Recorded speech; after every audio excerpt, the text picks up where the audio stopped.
ನನ್ನ ನೆಚ್ಚಿನ ಕೃಷಿ ಬಾಂಧವರೇ, ಹಾಬಿ ಗಾರ್ಡನಿಂಗ್ ಆ್ಯಂಡ್ ಕಲೆಕ್ಷನ್ ಈ ಚಾನೆಲ್ ನಿಮಗೆ ಮಗದೊಮ್ಮೆ ಸ್ವಾಗತ ಬಯಸ್ತಿದ್ದೇನೆ. ಮಿತ್ರರೇ, ನಾನು ಇವತ್ತು ಹೈಡ್ರೋಪೋನಿಕ್ಸ್ ಮೇವು ತಯಾರಿಕೆಯ ಬಗ್ಗೆ ವಿಡಿಯೋ ಮಾಡ್ತಿದ್ದು, ಇಲ್ಲಿ ನಾನು ಮುಖ್ಯವಾಗಿ ಹೈಡ್ರೋಪೋನಿಕ್ ಸಿಸ್ಟಮ್ನಲ್ಲಿ ಮೇವು ಯಾಕೆ ತಯಾರಿಸಬೇಕು, ಹೇಗೆ ತಯಾರಿಸಬೇಕು,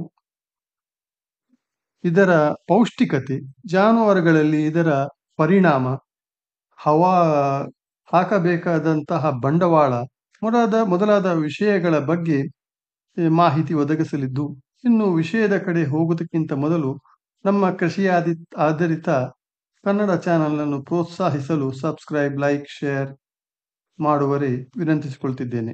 ಇನ್ನು ವಿಷಯದ ಕಡೆಗೆ ಹೋಗುವುದಾದರೆ, ಈ ಹೈಡ್ರೋಪೋನಿಕ್ ಮೇವು ತಯಾರಿಕೆ ಮುಖ್ಯವಾಗಿ ಹೆಚ್ಚು ಭೂಮಿಯ ಲಭ್ಯತೆ ಇಲ್ಲದವರಿಗೆ, ನೀರಿನ ಕೊರತೆ ಇರುವವರಿಗೆ, ಕಾರ್ಮಿಕರ ಕೊರತೆ ಇರುವವರಿಗೆ ಮತ್ತು ಬೇಯಿಸಲು ಹೆಚ್ಚು ಸಮಯ ಅವಕಾಶ ಇಲ್ಲದವರಿಗೆ ಯೋಗ್ಯವಾದ ಹಸಿರು ಹುಲ್ಲು ತಯಾರಿಸುವ ಆಧುನಿಕ ಪದ್ಧತಿಯಾಗಿರುತ್ತದೆ.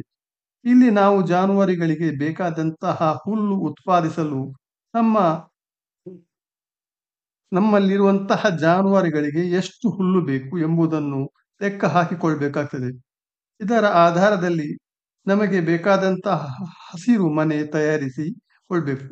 ಒಂದು ಸ್ಟ್ಯಾಂಡರ್ಡ್ ಅಳತೆ ಅಂದರೆ ಅದು 10 x 10 x 10 ಅಂದರೆ 10 ಅಡಿ ಉದ್ದ, 10 ಅಡಿ ಅಗಲ ಮತ್ತೆ 10 ಅಡಿ ಎತ್ತರದ ಗ್ರೀನ್ ಹೌಸ್ ತಯಾರಿಸಿ ಅದರ ಒಳಗೆ ವಿಡಿಯೋದಲ್ಲಿ ತೋರಿಸಿದಂತೆ ರ್ಯಾಕ್ಗಳನ್ನು ನಿಯಮಿತವಾಗಿ ಜೋಡಿಸಿಕೊಳ್ಬೇಕು. ಇದರ ಮೇಲೆ ನಮಗೆ ಬೇಕಾದಂತಹ ಬೀಜಗಳನ್ನು ಹಾಕಿದ 3 ಅಡಿ ಉದ್ದ ಮತ್ತು 1.5 ಅಡಿ ಅಗಲದ ಪ್ಲಾಸ್ಟಿಕ್ ಟ್ರೇಗಳನ್ನು ಜೋಡಿಸಿಕೊಳ್ಬೇಕು. ಇನ್ನು ಯಾವ ಜಾತಿಯ ಹುಲ್ಲಿನ ಬೀಜ ಹಾಕಬೇಕು ಎನ್ನುವುದರ ಬಗ್ಗೆ ಹೇಳುವುದಾದರೆ, ಮುಖ್ಯವಾಗಿ ಮೆಕ್ಕೆಜೋಳ, ಇದರ ಬೀಜಗಳನ್ನು ಸಾಮಾನ್ಯವಾಗಿ ಉಪಯೋಗಿಸಲಾಗ್ತದೆ. ಇದು ವೇಗವಾಗಿ ಮತ್ತು ಉತ್ತಮವಾಗಿ ಬೆಳೆದುಕೊಳ್ತದೆ. ಮೊದಲು ಬೀಜಗಳನ್ನು ಸಾಧಾರಣ ಒಂದು 7 ಲೀಟರ್ ಉಗುರು ಬಿಸಿ ಇರುವ ನೀರಿನ ಬಕೆಟ್ನಲ್ಲಿ ತೆಗೆದುಕೊಂಡು ಅದಕ್ಕೆ 1 kg ಬೀಜವನ್ನು ಅದಕ್ಕೆ ಹಾಕಿ ತೇಲುವ ಬೀಜಗಳನ್ನು ಬೇರ್ಪಡಿಸಿ ಬಿಸಾಡಬೇಕು. ಉಳಿದ ಬೀಜಗಳನ್ನು ತೊಳೆದು ಶುದ್ಧವಾದ ನೀರಿನಲ್ಲಿ 12 ಗಂಟೆಗಳ ಕಾಲ ನೆನೆಸಿಡಬೇಕು. ಸಾಧಾರಣ ಒಂದು 100 ಗ್ರಾಂ ಉಪ್ಪನ್ನು ಅದಕ್ಕೆ ಸೇರಿಸಿಕೊಳ್ಬೇಕು. 12 ಗಂಟೆಗಳ ನಂತರ ನೀರು ಬಸೆದು ಬೀಜಗಳನ್ನು ಒಂದು ಚೀಲದಲ್ಲಿ ತುಂಬಿಸಿ ಬಾಯಿ ಕಟ್ಟಿ ತಂಪಾದ ಜಾಗದಲ್ಲಿ ಇಡಬೇಕು.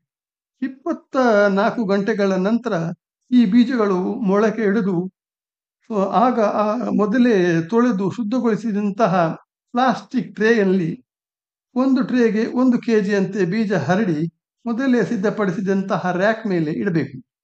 ನಂತರ ವಾತಾವರಣ ತಂಪಾಗಿದ್ದರೆ 4 ಗಂಟೆಗಳಿಗೊಮ್ಮೆ ಮತ್ತು ವಾತಾವರಣ ಬಿಸಿಯಾಗಿದ್ದರೆ ಒಂದು 2 ಗಂಟೆಗೊಮ್ಮೆ ನಿರಂತರವಾಗಿ ನೀರಿನ ಸ್ಪ್ರೇ ಮಾಡ್ತಾ ಇರಬೇಕು.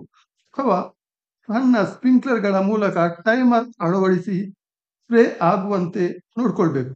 ಒಟ್ಟಿನಲ್ಲಿ ಬಿತ್ತಿದ ಬೀಜಗಳಿಗೆ ತೇವಾಂಶ ಕಡಿಮೆಯಾಗದಂತೆ ನೋಡಿಕೊಳ್ಬೇಕು. ಇದೊಂದು ಸಾಯಿಲ್ಲೆಸ್ ಮೀಡಿಯಾ ಆಗಿರುವುದರಿಂದ ತೇವಾಂಶ ನಿರ್ವಹಣೆ ಮಾಡುವುದು ತುಂಬಾ ಮುಖ್ಯವೆನಿಸುತ್ತದೆ.